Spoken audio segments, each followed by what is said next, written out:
तो आज हम कर रहे हैं बीपीटी थ्योरम, जिसका फुल नेम है बेसिक प्रोपोर्शनैलिटी थ्योरम, जिसको थेल्स थ्योरम भी कहते हैं बिकॉज ये जो डिस्कवर की थी वो थेल्स ने की थी, जो मैथमेटिशियन है।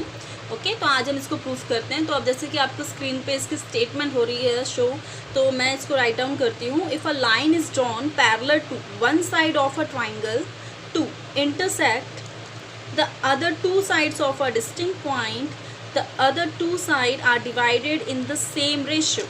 ठीक है, तो जैसे कि मैंने आपको पहले भी बताया हुआ है कि जब हम थ्योरम को स्टार्ट करते हैं तो सबसे पहले डायग्राम हमारे लिए मेन होता है। ठीक है, तो मैं इसका जो डायग्राम है वो पहले यहाँ पे राइट डाउन कर रही हूँ। तो मैंने पहले तो इसका जो डायग्राम है, क्योंकि ये ट्राइंगल पे बेस्ड होती है ये बीपीटी, तो हम जो इसका डायग्राम ड्रॉ कर रहे हैं, तो मैंने एक ट्राइंगल ड्रॉ कर दिया ABC। अब फिर से मैं इसको रिपीट करती हूँ स्टेटमेंट को। If a line drawn parallel to one side of a triangle, मैंने क्या किया, ये एक साइड ली, one side of a triangle, इसके पैरेलल एक और लाइन ड्रॉ करती, देखिए इसको मैंने नेम दे दिया DE, और ये line one side of a triangle के पैरेलल है। आपको ये शो करना है कि जो लाइन है, इस लाइन ने इंटरसेक्ट किया है, देखो अदर टू साइड्स को, AB एंड AC को D और E पॉइंट पे इंटरसेक्ट किया। आपको ये शो करना है कि ये जो टू डिस्टिंक्ट पॉइंट हैं D एंड E, इनका जो रेशियो होता है वो सेम होता है, यानी ये सेम रेशियो पे होती है। ठीक है, तो यानी सबसे पहले हम यहाँ पे राइट डाउन करेंगे गिवन में। तो जैसे कि आपको पहले भी बताया था, गिवन में हम राइट डाउन करते हैं जो भी हमें डेटा इंफॉर्मेशन हमें पता है। सबसे पहले हम राइट डाउन करेंगे ABC is a triangle in which DE is parallel to BC। ठीक है, अब हमने इसमें क्या शो करना है, हमें शो करना है कि ये जो डिस्टिंक्ट पॉइंट पे जो इंटरसेक्शन हुआ है इनका रेशियो सेम होता है, यानी AD का with BD, AD with BD and AE with CE, AE with CE, ये क्या होते हैं, इक्वल होते हैं।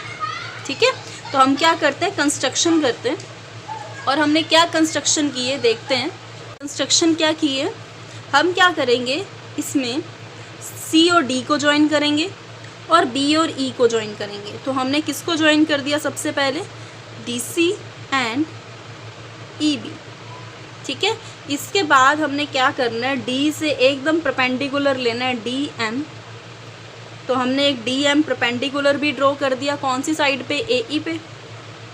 अच्छा, सिमिलरली E से भी हम एक परपेंडिकुलर ड्रॉ करेंगे EN, और ये जो EN है वो परपेंडिकुलर ले लिया मैंने AD पे। यहाँ तक क्लियर। अब हम आगे मूव करते हैं। ठीक है, ये सारा डेटा आपको राइट डाउन कर देना है। अब हम इसका सोल्यूशन करते हैं। तो सोल्यूशन में आप एक कंसेप्ट इसका याद रखो, आपने कैसे सोल्यूशन करना है। आपको ये जो ट्राइंगल है ये विजिबल है, क्या नेम है इसका, ADE। आपको इसका एरिया फाइंड आउट करना है 2 times. Okay, then after that ये जो मैंने शेड किया है इस ट्राइंगल का एरिया, फिर उसके बाद इस ट्राइंगल का एरिया फाइंड आउट करना है। ये आपको 4 टाइम्स ये चीज़ें करनी हैं। जो मैंने डार्क किया हुआ है उस ट्राइंगल यानी ADE का एरिया 2 टाइम्स, फिर इधर वाला शेडेड, फिर सेकेंड वाला शेडेड, यानी 4 ट्राइंगल्स का एरिया आपको फाइंड आउट करना है। ठीक है, तो चलिए एरिया फाइंड आउट करते हैं, सोल्यूशन। तो जैसे मैंने आपको बताया जो ट्राइंगल है वो है ADE, तो इसका एरिया निकालते हैं हम ADE का। लेकिन अगर आपको यहाँ पे दिख रहा होगा, इस ट्राइंगल ADE में 2 हाइट्स हैं, एक तो हाइट है EN और एक है DM। आप कहीं से भी स्टार्ट कर सकते हैं, मैं इधर वाली हाइट से स्टार्ट कर रही हूँ। तो अगर मैं ये हाइट ले रही हूँ तो फिर बेस क्या होगा, AD, यानी ADE। अगर ट्राइंगल का एरिया निकालना होता है, फॉर्मूला होता है हाफ बेस इंटू हाइट। यहाँ पे हम बेस और हाइट रख देते हैं। तो बेस, अगर मैं EN हाइट ले रही हूँ तो वो कौन सा बेस पे आ रही है, AD, यानी AD बेस पे EN। इक्वेशन नंबर क्या होगी, ये 1। अब आपने इसका एरिया निकाल दिया। अब आपने जो बेस लिया था वो AD लिया था, तो इस तरफ का बेस लिया था, तो इस तरफ वाले शेडेड ट्राइंगल का एरिया निकालना है जिसका नेम है BDE। चलिए एरिया ऑफ BDE फाइंड करते हैं।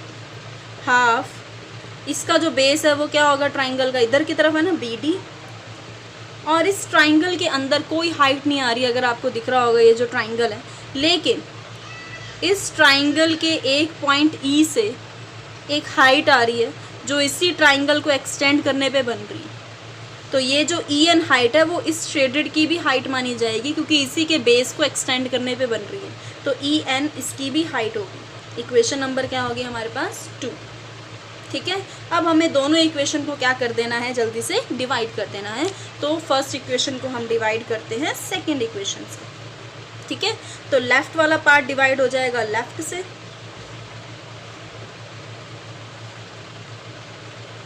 राइट वाला पार्ट होगा राइट से। तो आप देख रहे हैं हाफ से हाफ कट हो जाएगा, ई एन से ई एन कट हो जाएगा, तो only A D upon B D रह जाएगा। This is your equation number 3। ठीक है, अब हम क्या करते हैं, जैसे मैंने आपको बताया था ये जो ऊपर वाला ट्राइंगल है ए डी ई, इसका एरिया 2 टाइम्स निकालना है ना।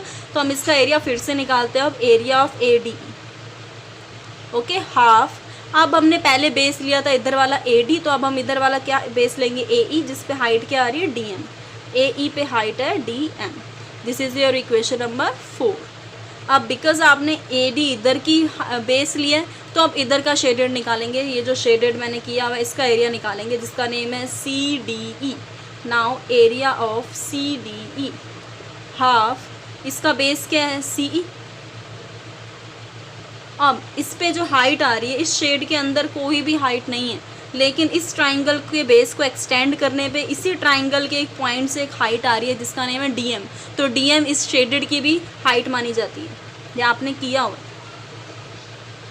D M.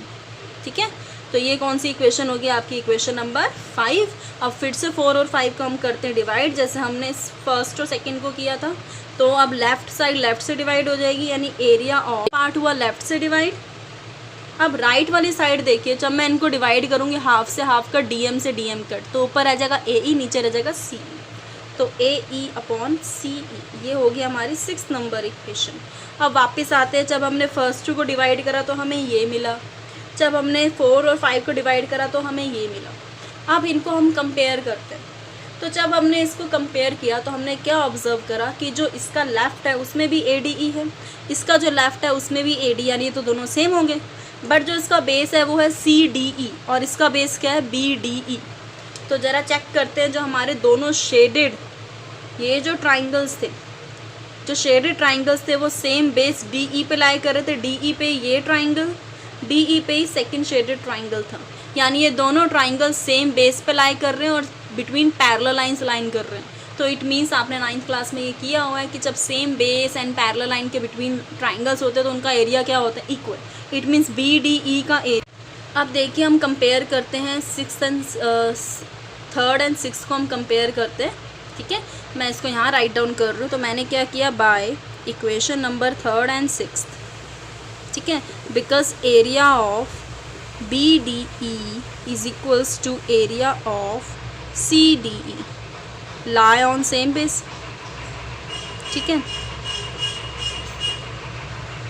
lie on same base and parallel lines। तो इससे क्या ऑब्जर्व हुआ कि इसकी लेफ्ट साइड इसकी लेफ्ट साइड के इक्वल होगी, यानी इनकी राइट भी क्या होंगी, इक्वल। यानी A D upon B D वो किसके इक्वल हो जाएगा, इसकी राइट साइड क्या है, ए ई अपॉन सी ई के इक्वल हो जाएगा। तो देखिए यही तो हमें शो करना था, तो हमारा क्या हो गया, ये प्रूफ हो गया।